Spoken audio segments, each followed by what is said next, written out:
Hey everybody, welcome to Obscurities and Miniatures, and today we are back with some weekly painting progress. I'm going to start things off with the smallest things I got done this week, which were a couple of 15mm Battle Valor games, guys. This is one of their orcs from their hero pack with a very lame looking shield that I painted. Otherwise, a nice little model. And this is from their Norse Phrygian, I don't remember what the Norse guys were called, but just a shaman, wizard, magic user type. Pretty simple, but effective. So they're my tiniest ones for the week. Let's see. Oh, the next tiniest would be this dude. This is a Dwarf Brawler from Durgin Paint Forge, which is in Italy. And I tried painting some dwarven runes on his arms, and I'm not happy with the results, but it's good enough. I was trying to have his hands glowing like he's ready to shoot his fireball, but whatever. It didn't turn out the way I wanted. It is what it is. I kind of like the effect that I got with the tattoos, though. I just painted it black with a really light blue and then a white tiny highlight. It's impossible to get the details on his face, but he actually has two little fangs there. Let's see if I can actually get them to show up. Sorta, kinda. So I don't know if he's supposed to be a regular dwarf or a chaos dwarf or what the deal is, but he's a dwarf nonetheless. And now he's in focus. All right, moving on. Oh, a couple other tiny guys. This is one of the promo models that Archon sent out for their Dungeons and Laser campaign. And he was completely plastic, push fit, snap together, and I really need to clean off that sword. I thought I'd got all the flash off it, but it turns out I didn't. So he was a kit. He wasn't like the Critical Role or whatever, the Dungeons and Doggies or whatever it's called. But I do like the fact that if I can get it better in focus there, he's got a potion attached to his shoulder pad, sleeve, whatever you want to call it, Poochie armor. Anyway, there he is with his friends. And another little guy we have here. I know somebody had asked about this. One of the Abyssal, lesser Abyssals from Mantic that came with my never-ending Vanguard pledge that I still seem to keep finding new things for. I just keep... Someday I will get through it. But yeah.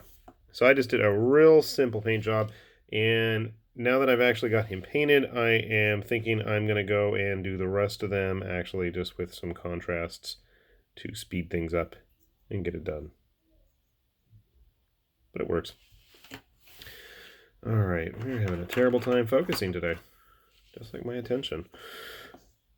A random Rum and Bones Iron Empire deckhand, complete with a turkey stuck on his missing hand there. Can't ever complain about the quality of Cool Minis board game sculpts. I honestly kind of wish they would do like Mantic's doing and start putting out just sets of random figures from campaigns that they've already finished. It's not like they don't have a huge collection of interesting models that they could do this with. And a random Reaper Bones model that has been sitting in front of me for ages, and finally I just decided enough is enough. Let's get her painted to a reasonable tabletop standard and get her out of the way. I'm assuming she's some kind of druidess or something. And let's see what else we got. Got a bunch of WizKids models. So here we have another Druid type. I didn't do the best job on her, but I lost my motivation to finish her. So I'm like, I'm going to put the bare minimum in to get her to a reasonable standard, and we're going to call it a day. I think she's supposed to have a squirrel. Yeah, squirrel in her hand there.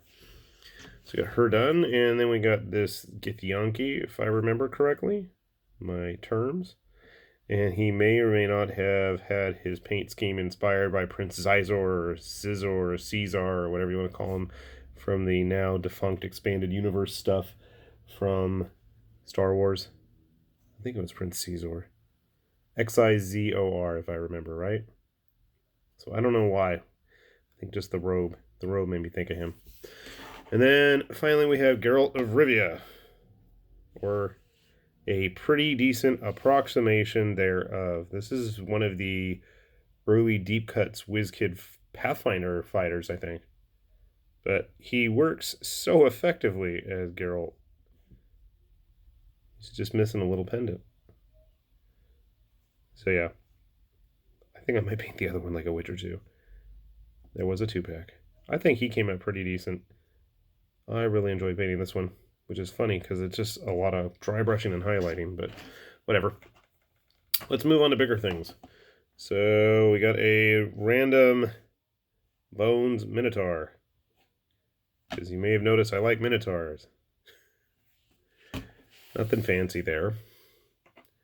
And then from Paymaster, I got the Jaguar 2-pack finished. It's hard to see, but I did paint her eyes, as tiny as they may be. I feel it's a little plain at the moment, at least the human form. If you guys have any suggestions on how I could spice it up or give her a little bit of pizzazz, I would greatly appreciate it. And then we have the actual Jaguar form. And I don't know. I tried doing the spots. I tried. But I don't know. What do you guys think? It looks vaguely leopardish. I'm just throwing it out there. I'm not going to be embarrassed. I did it. I probably need to fix the tail because I know they have stripes rather than spots on their tail. So that's something I'm going to have to go back and fix. That one's on me. But otherwise, it looks like a leopard. My kids are like, why is there a leopard wearing clothes? So, okay. At least we're on the right track. And then we have a bunch of Kingdom Death stuff, because it's not a week that goes by that I'm trying to finish something up from Kingdom Death. So this is the Chambermaid, and she's actually incomplete. She's supposed to have a bunch of little weird demon things sitting on the base, and I primed them, and I kept them with her, and now I have absolutely no idea where they are. So I'm going to have to track those down, but at least for the time being, she's finished. And I'm not 100% happy with her face, but her eyes are painted. So there's that. And I didn't do anything really with the lantern either, but whatever. And then we have the Death High Dragon Sacrifice. And there's too many models in the background. Distracted her from... There we go. So yeah, got her face done. Got her pens on her bag. Got her jacket all painted. I think she came out okay. I know it's not the most flashiest paint job, and I've seen some really amazing ones online, and I really don't do much with the bases either. But you know what? She's painted, and she can continue to hang out with all the other folks from Death High on my shelf. And there's quite a few of them finished at this point. Another one, the Shadow Thief. I think that's her name. This one I regret building before trying to paint, but I kind of like what happened. I just started going wild with the brush because I know she's got like some kind of funky pattern going on with her cloak. So I tried to do something funky with it, and I think it works for the most part. I might go back over and like just edge it with a black paint. And I did get her face, if I can get it in focus, which it doesn't look like she wants to. There we go. She had kind of an interesting outfit. It's almost like a bodysuit. And it's all white. So I started with like a really bluish white and kind of worked my way up. I didn't want it to blend in with her hair because her hair is supposed to be white as well. But yeah, trying to get in those little cracks and crevices was not fun. I had to use like one of those bent up brushes. And finally, one that I was really looking forward to, that is the Twilight Cloak. And as far as I know, this is the only painted version that is out there at this moment, at least that I have come across. And I did go online and take a look around, and I saw there were some, homemade stat cards and gear cards for it. But actual painted models, no. I had to go by the artwork from the original Lantern Festival Kickstarter blurb and go from there. So sadly, he's got all these like little metal rings on him. He's got like the whole traditional red string of life or whatever thing, like in Japan that they do. And I was going to ask my wife about that and have her explain it to me, and I totally forgot to again. Anyway, But in the original artwork, he's got like all these extra rings like flying all over the place as he's like going Super Saiyajin style and, you know, powering up, which is obviously you can see everything's kind of floating upwards on him, and he's supposed to be like, you know, getting super psyched up to do whatever he's supposed to do, because I don't know what you're going to do wearing a watcher, basically. But, you know, whatever. So I tried to figure that was the end of the string, and it's just all wrapped around him. You can still see there's a couple of those brass rings around him. And he actually has got like some kind of a face mask on, if it's possible to get him in focus instead of everybody else. That's like as good as it's going to get, it looks like. So yeah, it's in there. But he doesn't actually really have much of a face, but it's in there lurking.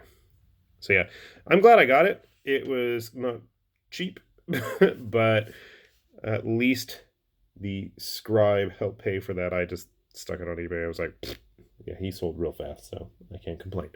But yeah, that paid for this. I'm just happy to have it. Maybe it'll get rules someday. I don't know. And then last but not least this week, we have a base. A Scibor base.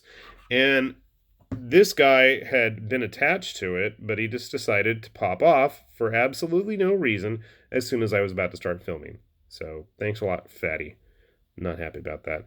I'm noticing after I sprayed him with the matte sealer, there's like all these little spots that I overlooked, and I'm really annoyed about that. It really bugs me. You can see one right there. So I'm going to probably go back and maybe just with like some Agrix Earthshade, just kind of fill in those little spots there. He's a big ogre. I am quite pleased with him, despite my lame paint job that seems to have missed a couple spots. But overall, I gotta say, he is not a bad model. So, for a week of busyness... Oh, dude, come on. I gotta say, I feel like I got a good chunk of stuff finished, especially when you see it all lined up and on display. I am slowly but surely attempting to get my Creature Caster King of War finished before the end of the month. I've got a week left. I've got most of the base coats done, and I'm just like really, really regretting that I ever glued it together before I started painting it, because it's been the biggest pain in the butt trying to get that thing painted. Like, got to the point where I sealed a bunch of it in hopes of trying to make sense of where I could actually hold on to it without the paint rubbing all over my hands and wearing gloves because it gets my skin all irritated. So I was like, nope, not doing that. So hopefully, fingers crossed, he will be joining us next week in all of his massive wingspan glory. But until then, hopefully you guys are getting your stuff painted, and I'll be keeping on with mine. So with that said, this is Lord Chamberlain with Obscurities and Miniatures, and I will see y'all later, and thanks for watching. Bye-bye.